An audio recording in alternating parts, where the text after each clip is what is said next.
आपल्यासोबत सुधीर मुनगंटीवार आहेत, आपण त्यांच्याशी बातचीत करूया।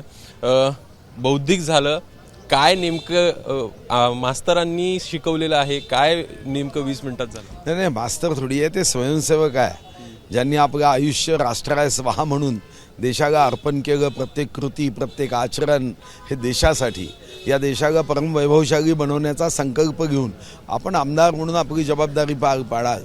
आपलं योगदान हे देशाला वैभवशाली बनवण्यामध्ये जिथं जिथं तुम्हाला देता येईल तिथं तिथं द्यावं, एवढाच भाव या संघ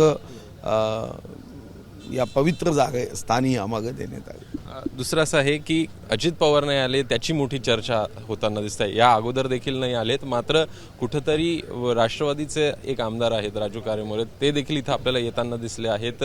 अनेकांची इच्छा होती इथं यायची, असं काही मला माहीत नाही, कारण मी मंत्रिमंडळाचा भाग नसल्याने निमंत्रण कोणाला दिलं की नाही याच्या बाबतीत मला कोणतीच माहिती नसल्याने याच्यावर मी कोणतेही भाष्य करू शकत। एकूणच खाते वाटप देखील कुठेतरी रखडलेलं आहे, अजूनही खाते वाटप झालेलं नाही आहे।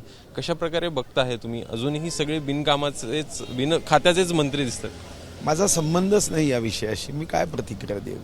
मी त्याचा भाग नाही तर मी त्याच्यावर तुम्ही आमदार म्हणून मग विदर्भाचे प्रश्न विचारत तर मी सांगू शकेल। विदर्भासंदर्भात देखील एकूण प्रस्ताव जे आहेत, अनेक चर्चा ज्या आहेत त्या आपल्याला होताना दिसत नाही आहे। कुठे शेवटामध्ये चर्चा होताना दिसेल? नाही, त्याची मागणी आम्ही सर्वांनी केलेली आहे की विदर्भाचं अधिवेशन आहे आणि म्हणून विदर्भाच्या अधिवेशनामध्ये या संदर्भामध्ये सरकारने आपलं धोरण हे निश्चित करून लोकांना सांगितलं पाहिजे।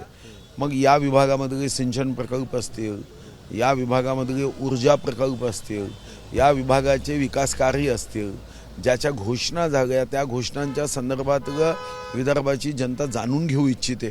तर या गोष्टीवर मला वाटतं की आपण साधारणतः मीही 1995 पासून आमदार आहे आणि मी स्वतः अनुभवलं आहे की 95 पासून मागचे जर काही वर्ष सोडले 4-5 वर्ष, कारण कोविडचा कालावधी आणि नंतर एक मागच्या 5 वर्षामध्ये बऱ्यापैकी थोडंसं अस्थिरताच होती आणि आता पुन्हा एकदा स्थिर सरकार आहे, 237 आमदार आहे।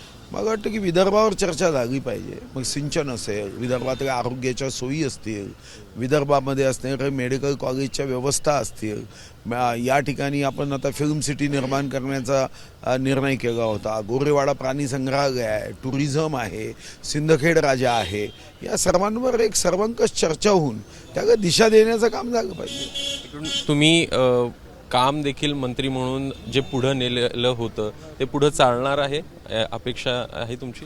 नाही, अपेक्षा तर निश्चित आहे, चालेल की नाही हे कसं मला माहीत असेल। धन्यवाद। तर हे होते सुधीर मुनगंटीवार यांच्याकडनं स्पष्ट करण्यात आलेलं आहे। कोणीच बौद्धिक हा वर्ग होता आणि आमदारांना देखील त्याच प्रकारे काही गोष्टी ज्या आहेत त्या बोलून दाखवल्यात। कॅमेरामॅन अनिल सनगरे साहेब, एबीपी माझा, नागपूर। एबीपी माझा, उघडा डोळे बघा नीट।